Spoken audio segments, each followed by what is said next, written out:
was supposed to be the perfect weekend. The kind where you escape the chaos of the world, breathe in the fresh air, and rediscover the peace that only nature can provide. My friends and I had been planning this camping trip for months. The destination? A secluded forest on the edge of town, far away from the buzz of city life, where the only sound you'd hear was the wind rustling through the trees and the crackling of the campfire. We had no idea that by the end of it, we'd be changed forever. We arrived early in the afternoon, the sun still high in the sky, casting long shadows across the trees as we unloaded the car. The forest was beautiful in a way that felt almost surreal. The tall, dense pines towered above us, their needles swaying gently in the breeze, and the air smelled of earth, damp moss, and something faintly sweet that I couldn't quite place. I remember thinking how quiet it was, eerily quiet. Not even birds seemed to be singing. We set up our tents near a small creek, the sound of the water flowing over the rocks providing a soothing backdrop to our chatter and laughter. We built a fire, roasted marshmallows, and shared stories as the evening settled in. The sky turned a deep shade of purple, then black, with stars glittering like diamonds overhead. But as the fire flickered and our conversation lulled, something felt off. I couldn't put my finger on it, but there was an unease in the air, as if the forest itself was watching us. My friends, wrapped in the comfort of the moment, didn't seem to notice. They were laughing, enjoying the break from their hectic lives. I envied them, but for some reason I couldn't shake the feeling that something was wrong. Something out of place. It started small. At first, it was just a strange sound in the distance, barely audible over the crackle of the fire. It sounded like a twig snapping, followed by what could only be described as a low, almost human grunt. I turned to look at my friends, expecting them to react, but they were all too wrapped up in their own world to notice. I decided to brush it off. The woods were full of animals after all, deer, raccoons, maybe even a bear in the distance. Whatever it was, it didn't seem too concerning. But then it happened again, only this time it was closer. I stood up from the fire and strained my ears to listen. The noise was faint but unmistakable, a soft shuffling like footsteps moving through the brush, followed by another grunt. I turned to Sarah, who was sitting closest to me, and asked, "Did you hear that?" She looked at me, her expression confused. "Hear what?" Before I could answer, there was a rustling in the trees just beyond the clearing. The kind of rustling you'd expect from something large moving through the underbrush. My heart skipped a beat. "Guys, I think there's something out there," I said, my voice low but urgent. The group fell silent, looking toward the dark edge of the forest, where shadows seemed to gather like a thick fog. I could feel the tension in the air, the sudden shift in energy. Sarah stood up, eyes wide. "What do you think it is?" "I don't know," I replied. "But I don't like it." We stared into the darkness, waiting for some sign of what was causing the noise. But nothing came. The forest was still once more, save for the gentle rustling of the leaves high in the trees. I told myself it was just the wind or maybe an animal moving through the woods. But I couldn't shake the feeling that whatever it was watching us. After a long, uneasy silence, we decided to go back to our tents. No one wanted to admit they were scared, but it was clear that the mood had shifted. The light from the fire cast eerie shadows on the ground, and the air felt heavy, thick with something we couldn't name. That night as I lay in my tent, I could still hear the sounds of the forest, birds calling, the wind rustling through the branches. But there was something else, something faint but persistent. A whisper. At first I thought it was just the wind, but as I listened closer, it seemed to be coming from deeper in the woods. A low murmur, almost like voices, just out of reach, too far to understand. I tried to ignore it. My eyes were heavy with sleep, and the warmth of my sleeping bag offered some comfort against the unease that had settled in my chest. But sleep wouldn't come. The whispering grew louder, and I could feel my pulse quicken, my body stiffening with anxiety. My mind raced, trying to rationalize it. It was probably just the wind again, or maybe the creek playing tricks on my ears. But deep down I knew it was something more. Suddenly there was a sharp sound, a loud crack like something heavy stepping on a branch. I froze, my breath catching in my throat. The whispering stopped, replaced by complete silence. Then a low growl. It was faint at first, like an animal warning us to stay away, but it was unmistakable. I held my breath, listening. The growl grew louder, closer, until it sounded like it was right outside my tent. I wanted to scream, to wake my friends, but my throat was dry, my body frozen in fear. The growl was almost human in its tone, guttural and deep, and it sent a chill straight down my spine. The kind of fear you feel when you know you're being hunted. And then, as suddenly as it had started, the growl stopped. I waited for what felt like an eternity, the silence deafening, my heart pounding in my ears. When I finally gathered the courage to peek outside, there was nothing there, just the dark outline of trees swaying in the wind. I told myself I was imagining things, that my mind was playing tricks on me. But something inside me knew that I hadn't. Whatever it was out there, it wasn't just an animal. It was something else. As I lay there, wide awake, I couldn't help but feel that the forest was alive, that something had been watching us all along. And now it was too late to leave. The next morning, the sun barely peeked through the thick canopy of trees above our campsite, casting dappled shadows on the ground. I woke up feeling groggy, like I hadn't slept at all. My body ached, and my mind was still clouded by the haunting sounds of the night before. The eerie whispering, the growl, it all felt like a bad dream. But deep down I knew it wasn't. The fear that had gripped me hadn't disappeared, and the feeling of being watched was still there, lurking just beneath the surface. I lay in my sleeping bag for a few moments, trying to shake off the cold dread that had settled in my bones. The others were still asleep, their slow breathing rising and falling in the quiet of the morning. For a brief moment I considered waking them, telling them what I'd heard. But I couldn't bring myself to do it. I didn't want to sound paranoid, especially when no one else seemed to notice anything strange. Instead, I decided to get up and try to shake off the feeling by going for a walk. The fresh morning air should help clear my mind, I told myself. Maybe the forest would feel less oppressive in the daylight. I carefully unzipped my tent and stepped out, the cool ground beneath my feet grounding me as I took a deep breath. The camp was quiet. The others hadn't woken up yet, and the sound of the creek babbling in the distance was the only thing breaking the stillness. I walked toward the water, the soft crunch of leaves underfoot the only sound I could hear as I moved deeper into the woods. The forest seemed different now, less inviting, more foreboding. It felt as though the trees were closing in on me, their gnarled branches reaching out like twisted fingers. I reached the creek and knelt down to dip my hand into the cool water. It felt soothing, but the calmness of the moment was deceptive. My mind kept drifting back to the growl I'd heard the night before. There was no way I could have imagined it. It was real, something had been out there. But what? I stood up, brushing the dirt from my hands, and turned to head back to camp. That's when I saw it. Something, or someone, was standing in the trees on the other side of the clearing. I froze. It was difficult to make out at first, the figure blending in with the shadows. But then I saw it clearly, a silhouette, tall and thin, standing perfectly still among the trees. It wasn't an animal, that much was certain. The figure had the shape of a person, but it was wrong. Its posture was unnaturally rigid, and its head was tilted slightly to one side as if it were studying me. I stood there, paralyzed, unable to look away. The figure didn't move, but I could feel its gaze piercing through me, as if it were aware of my every breath. My heart pounded in my chest, my stomach tightening with a sickening mixture of fear and confusion. I wanted to call out, to ask if it was one of my friends playing some kind of sick prank, but my throat had gone dry. The figure remained motionless, and as I watched, it slowly began to fade into the shadows. Not move away, but fade, like it was blending into the forest itself, becoming part of the darkness. It was as if the very trees were swallowing it whole. I stood there for what felt like an eternity, unable to move, unable to scream. And then, just as suddenly as it had appeared, the figure was gone. My heart was racing, my body trembling. I forced myself to take a few unsteady steps backward, my eyes still scanning the trees, expecting it to reappear at any moment. But nothing did. The forest was silent again, save for the sound of my ragged breathing. I don't know how long I stood there, staring into the woods, but eventually I turned and ran back to camp. My legs felt weak, my thoughts a jumbled mess of fear and confusion. What had I just seen? Was it real? Or had my mind finally snapped from the stress of the previous night? When I reached the camp, I found my friends sitting around the fire, eating breakfast. Their faces were relaxed, carefree, as if nothing had happened. As if the events of last night hadn't even crossed their minds. But as soon as I saw them, I knew I couldn't keep this to myself. I had to tell someone. I had to explain what I'd seen. I opened my mouth to speak, but then I hesitated. What if they didn't believe me? What if they thought I was just imagining things? Instead of saying anything, I sat down beside them and tried to act normal. I tried to convince myself that I was just overreacting. That maybe it had all been some strange trick of the light or a figment of my imagination. But deep down I knew that wasn't true. There was something in that forest, something that shouldn't be there. After breakfast we decided to take a hike through the woods. It was supposed to be a light-hearted excursion, a chance to explore the area around our campsite. But with every step we took into the forest, the tension in the air seemed to grow thicker.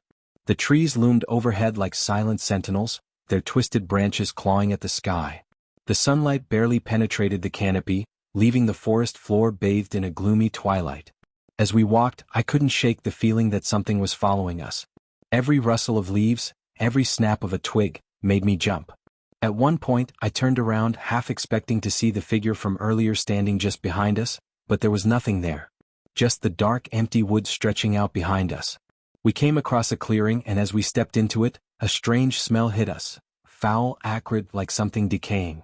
It was a sharp contrast to the fresh scent of pine that had filled the air when we first arrived. The smell seemed to come from all directions, saturating the air and making it hard to breathe. We all stopped in our tracks, noses wrinkling in disgust. "What is that?" Sarah asked, her voice shaky. "I don't know," I said, trying to hold back my panic. "But it doesn't smell like anything I've ever encountered before." We cautiously stepped forward, eyes scanning the clearing for the source of the odor. And then, just as I thought it couldn't get any worse, I saw it. A dead animal, its body mangled and torn apart, lay in the middle of the clearing. It was unrecognizable, its fur shredded, its limbs twisted at unnatural angles. But what struck me the most were the eyes, wide open, frozen in a state of terror, as if it had died in agony. "Jesus," whispered Jake, taking a step back. "What the hell happened here?" I didn't have an answer. I couldn't think. I was too busy trying not to vomit. The sight of the animal, so brutally disfigured, sent a shiver of dread down my spine. I could feel the air growing colder, the silence around us thick and suffocating. Something was very wrong in this forest, and we were in the middle of it. That's when I heard it again. The same low growl I had heard the night before. Faint at first, but unmistakable. And this time it was closer. Much closer. We turned around, and in that moment, I knew we weren't alone. The forest had come alive with something. Something watching, something waiting. And it wasn't going to let us leave. The growl echoed through the clearing, deep and guttural, vibrating in the pit of my stomach. It wasn't the kind of sound you'd expect from an animal, a bear or a wolf. It was something else. Something unnatural. My heart hammered in my chest as I slowly turned, my eyes scanning the trees, desperate to find the source of that horrific noise. But there was nothing. Just the forest, dark and suffocating, its branches like fingers stretching out toward us. "We need to go," I whispered, my voice barely audible over the rising tension. But it was too late. Before any of us could move, a figure stepped into the clearing. It wasn't a person. It wasn't even human. At first, I thought my mind was playing tricks on me, but as it fully emerged from the shadows, I could see it clearly. The creature was tall, too tall, and its body was thin, gaunt, with skin stretched too tightly over its bones. Its eyes glowed a pale, sickly yellow, and its mouth was a twisted rictus of jagged teeth, as if it had been carved into its skull. It stood there, motionless, staring at us. Its presence was suffocating, filling the clearing with an overwhelming sense of dread. Every instinct in my body screamed at me to run, to flee, but my legs refused to move. I was frozen, rooted to the spot by an icy grip of fear. The creature's lips parted, and for a moment, I thought it might speak, but no words came. Instead, a sickening rasping sound filled the air, like dry, brittle leaves being crushed underfoot. And then it took a step forward. "Move!" I screamed, snapping out of my trance. I turned and bolted into the woods, my heart pounding, my breath coming in ragged gasps. Behind me, I could hear my friends scrambling to follow, their panicked footsteps matching mine as we all ran in a blind, desperate sprint. Branches whipped at my face, thorns tearing at my skin, but I barely felt it. The only thing that mattered was getting away from whatever that thing was. It felt like it was right behind us, its presence suffocating, pressing down on us from all sides. "Keep going. Don't stop," I yelled, my voice hoarse. I could hear Jake and Sarah close behind me, their breaths labored as we pushed through the underbrush. We ran for what felt like hours, the forest around us becoming more disorienting with every step. The trees seemed to close in, their dark trunks and twisted branches blocking out the light. The only sound was the pounding of our feet against the forest floor and the occasional crack of a branch underfoot. But even as we ran, I couldn't shake the feeling that we weren't getting away. That whatever was chasing us was always just a step behind, waiting for the moment we would falter. I glanced over my shoulder, half expecting to see the creature gaining on us, but there was nothing, just the shifting shadows of the trees. My mind was playing tricks on me, I told myself. It had to be. But deep down I knew I was lying. Something was hunting us, and we were its prey. Suddenly, I heard a blood-curdling scream from behind me. My heart stopped. "Sarah! Sarah!" I shouted, spinning around. But the forest was empty. No sign of her. My mind raced. Had she fallen behind? Had the creature? No. I couldn't think like that. I couldn't let myself believe that. I turned back to Jake, who was now beside me, his face pale with terror. Where's Sarah? I gasped, panic creeping into my voice. I don't know, he stammered, his voice shaky. I thought she was right behind us. Shit, I muttered, scanning the trees. We had to find her. We couldn't leave her behind. But the forest had become a labyrinth, every path looking the same, the dense canopy above blocking out any sense of direction. We were lost. I grabbed Jake's arm, pulling him toward a small clearing up ahead. We need to regroup. We can't keep running around like this. He nodded, his face pale and covered in sweat. I know. But, what about Sarah? We'll find her, I said, though I wasn't sure I believed it. We had no idea where she had gone or if she was even still alive. But we couldn't let panic take over. We had to stay focused. We stepped into the clearing, breathing heavily, our eyes darting around for any sign of Sarah. But all we saw were trees. And the occasional movement in the shadows, too fast and too subtle to be anything real. My skin crawled. We can't stay here, Jake whispered. It's too quiet. I don't like it. I nodded. I agree. Let's keep moving. But as we turned to leave the clearing, something caught my eye. In the distance, between the trunks of two massive pines, there was a flicker of movement. Something dark and quick, almost like a shadow darting between the trees. Did you see that? I asked, my voice trembling. Jake nodded slowly, his face etched with fear. Yeah. What the hell was that? I took a deep breath and motioned for him to follow me. We moved cautiously toward the shadows, trying to stay as quiet as possible. Every step felt like it was taking us deeper into the heart of the forest, into something we couldn't control, something we couldn't understand. As we neared the spot where we'd seen the shadow, a chill swept through the air, colder than it had been before. The trees seemed to close in around us, their branches bending as if they were reaching for us. I could feel the hairs on the back of my neck stand up, my body alert to every sound, every movement. And then, suddenly, I saw it. There, in the center of the clearing, was Sarah. But it wasn't Sarah anymore. Her body was slumped against a tree, her arms hanging limp at her sides. Her head lolled forward, her hair matted with dirt and something dark that I couldn't identify. Her skin was pale, almost gray, and her eyes were wide open, staring blankly into the void. And then, just as I began to move toward her, I saw it. Something was crawling beneath her skin. At first, it was subtle, a small, writhing movement beneath the surface like something trying to break free from inside. But then, as I watched, her skin began to ripple, the muscles in her neck twitching violently as something shifted under her flesh. Her eyes, once vacant, suddenly snapped to life, locking onto mine. But they weren't the eyes I had known. They were cold, lifeless, and filled with an emptiness that sent a wave of dread crashing through me. Her mouth opened, but no sound came out at first. Then a raspy, inhuman whisper reached my ears. "Help me," she mouthed, her voice barely a breath. I froze, my blood running cold. This wasn't Sarah anymore. Whatever had taken her was not human. And it was still here. I reached out to grab Jake's arm, but he was already moving back, his eyes wide with terror. "We need to get the hell out of here," he said, his voice strained. "Now?" But as we turned to flee, a deep, distorted laugh echoed from the trees, sending a wave of panic crashing over us. We weren't alone. Not anymore. Something had changed. And we were no longer in control of our fate. The forest was alive. And it was hunting us. We didn't even stop to breathe. Jake and I ran, desperately, recklessly, fueled by sheer survival instinct. We couldn't look back. We couldn't afford to. Every snap of a twig, every rustle in the leaves, felt like the creature closing in on us, its cold, dead eyes lurking just behind our every step. But no matter how fast we ran, the forest seemed to stretch on forever, never ending. It was like we were trapped in some twisted maze, the trees twisting and shifting around us, blocking our way and closing off any escape. The laughter had stopped, but the feeling of being hunted, of being watched, only grew stronger with every passing moment. It was like the forest itself was alive, suffocating us with its presence, pulling us deeper into its heart. Where do we go?" Jake gasped, his voice panicked as he stumbled over a fallen log. "I don't know," I shouted back, my breath coming in ragged bursts. "But we have to keep moving."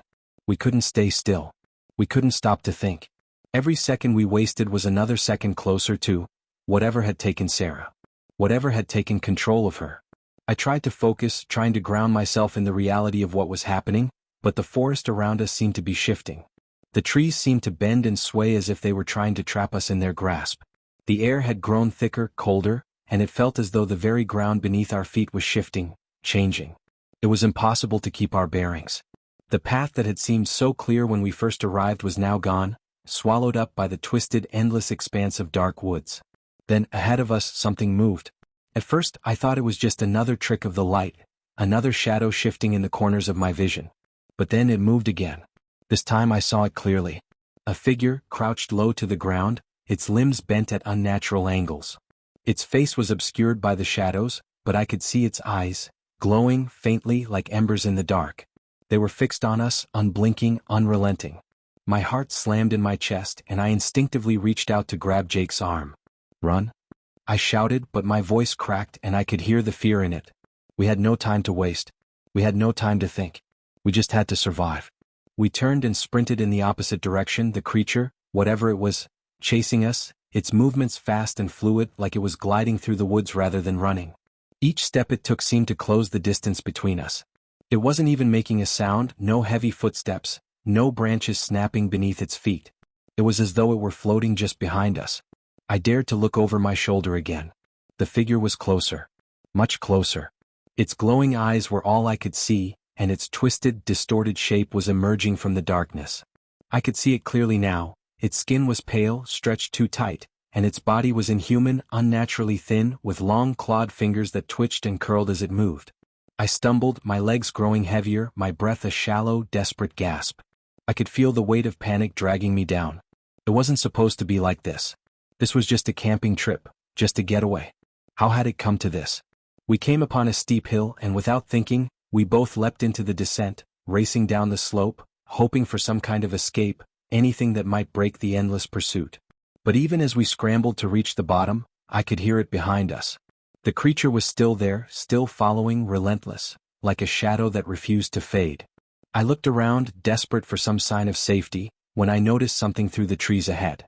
A flicker of light. A fire. "Jake!" I screamed. "Look, a fire.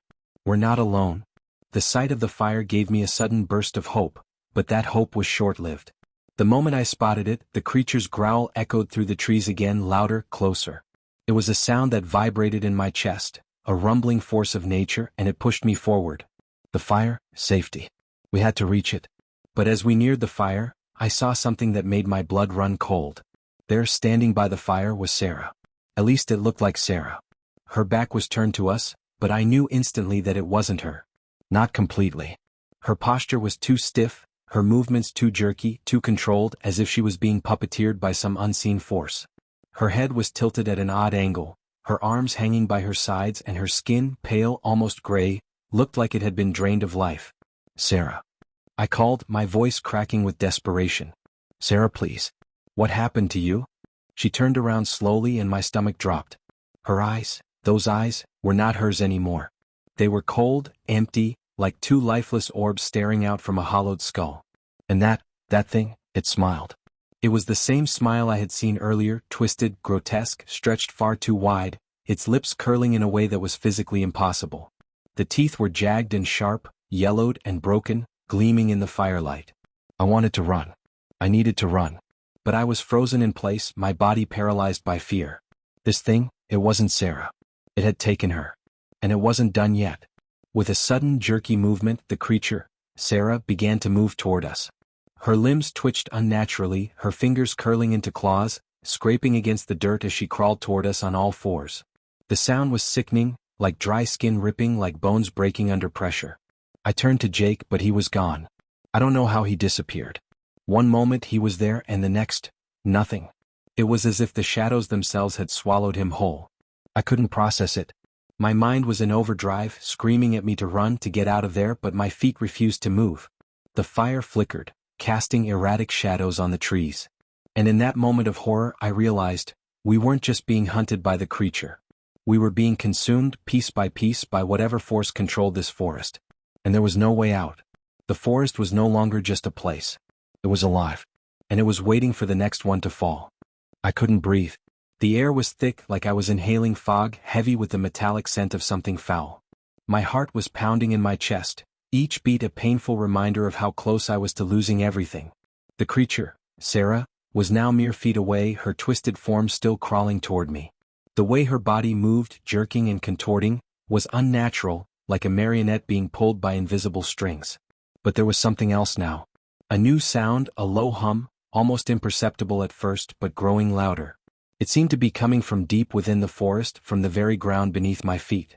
The earth was alive, pulsing in rhythm with the sinister energy that surrounded us. I didn't know where Jake had gone, but I didn't have time to find him. My mind was screaming at me to get out, to run, but my body betrayed me.